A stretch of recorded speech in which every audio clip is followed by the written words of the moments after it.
Hi, welcome to the Maze channel. This is a platform where we unpack management and leadership challenges. I'm your host, Tabo Moalusi. If you are new here, please consider subscribing and hit the notification button so as you'll be informed whenever new videos get posted. Let us now navigate the leadership maze by diving deep into today's topic. Have you ever wondered why so many people are not eager to take up leadership and management positions? What could be the reasons? This is largely due to fear of the unknown and misconceptions.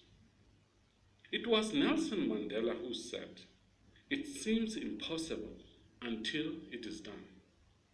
Management and leadership positions seem daunting as they come with huge responsibilities. A strange thing is that we are all managing and leading in other areas of our lives, and we might not be aware of such. Then what is management? And what is leadership? We all have our own concept of what leadership and management could be. Let us first unpack leadership by debunking myths around it. The common three myths with regards to leadership are as follows. 1. Leadership is a position or title. This assertion is incorrect, as one might occupy a leadership position and still fail to lead. A leadership title or position gives one an opportunity to lead, but will not turn you into a leader. 2. This has to do with personal attributes. There are three common myths around personal attributes, which the first being that one has to be highly educated in order to be a leader. Education, just like a position or a title, gives you an advantage, but will not on its own turn you into a leader. There are a lot of highly educated people who are not in leadership positions. The second personal attribute is that of intelligence, what is commonly referred to as IQ level. There's a belief that one has to be highly intelligent or be more intelligent than his followers in order to be a great leader. Personal intelligence is important, but one does not need to be a genius to lead.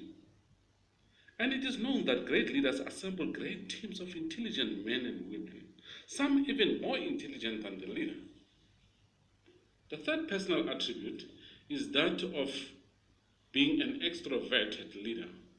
There's a strong belief that one has to be an extrovert in order to be a good leader. This is not necessarily true, as we have extroverted individuals who cannot lead. And we have leaders who cannot be considered to be extroverted. So as you can see, having these personal attributes do not necessarily make one a great leader. 3. Leadership is the same everywhere. This is also incorrect, as leadership is context-specific and follower-specific. What do I mean by that? Various organizations function in different contexts and have different followers, thus requiring more of certain traits and less of others in their leadership style. A good example will be that of a leader of a charity organization where followers are volunteers as compared to a leader of a military ensemble. The leadership style of both leaders will definitely differ. The former will rely heavily on his influence and his followers' buy-in, whereas the latter's leadership style will be more of a command style in nature. Having said that, then what is leadership? The word lead is associated with various actions such as to guide, to direct, to motivate, to encourage, to inspire, has to do with authority, etc. Therefore, it is only natural that whomsoever does any of this will be regarded as a leader. This assertion, I'm afraid, is also wrong, as a leader has to do more than that. A person might guide and direct and still have no one following him. He might even motivate and encourage people with no results. He may as well occupy a position of authority and still not achieve organizational goals. Let us see what established leaders have to say about leadership. John C. Maxwell once said, "Leadership is influence, nothing more, nothing less." He further stated that everything rises and falls on leadership. Peter Drucker said, "Management is doing things right, leadership is doing the right things." Napoleon Bonaparte stated that a leader is a dealer in hope.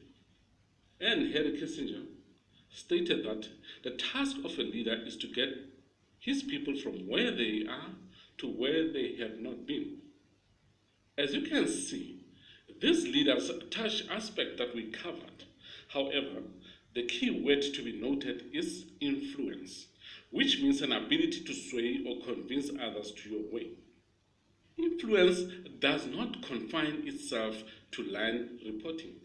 It can either be formal, informal, or both. A good way of ascertaining as to whether you are a leader or not is to take note of a number of people that seek your advice outside of your reporting hierarchy. We will deal extensively with influence and its implications in the next episode. Having dealt briefly with leadership, it is now time that we turn our attention to management. We will then draw parallels between the two. Then, what is management?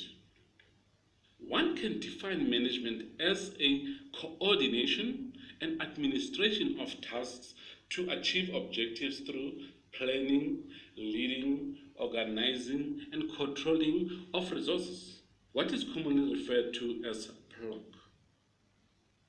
These activities ensure the effective and efficient execution of tasks to achieve goals. By effectiveness, we mean achievement or accomplishment of goals, whereas efficiency means attaining a task with least possible cost within reasonable time. Therefore, efficiency concerns itself with cost and speed. Now that we dealt with leadership and management, it is time to draw a comparison. The main difference between the two is that leadership sets a vision and management carries out a mission to achieve that vision. A vision is an overall positioning of an organization, whereas a mission is concerned with day-to-day or routine activities to achieve such. There are many other differences between a manager and a leader. However, we'll just mention a few more for your understanding. A manager has subordinates, whereas a leader has followers. A manager relies on plug to carry out his duties, whereas a leader guides, inspires, motivates, encourages, etc. A manager gets appointed. A leader might be appointed, or it could be anyone with passion for a cause. A manager relies on power, whereas a leader relies on influence. The good thing is that one can be both a good leader and an excellent manager. Both can be learned and mastered. In conclusion, it is imperative that organizations have great leadership and great management team all aligned to the same purpose. A classic example of misalignment between leadership and management is that of a charismatic political leader who promises his followers things that administration is unable to deliver. That might be due to budgetary constraints. So, organizations should create leadership filters so as to have the right kind of people to ascend through their ranks. I trust you found the information shared in this channel to be useful. Please feel free to like and share this video. Be on the lookout for more exciting videos. And remember, never deprive the world of the best version of yourself. Bye for now.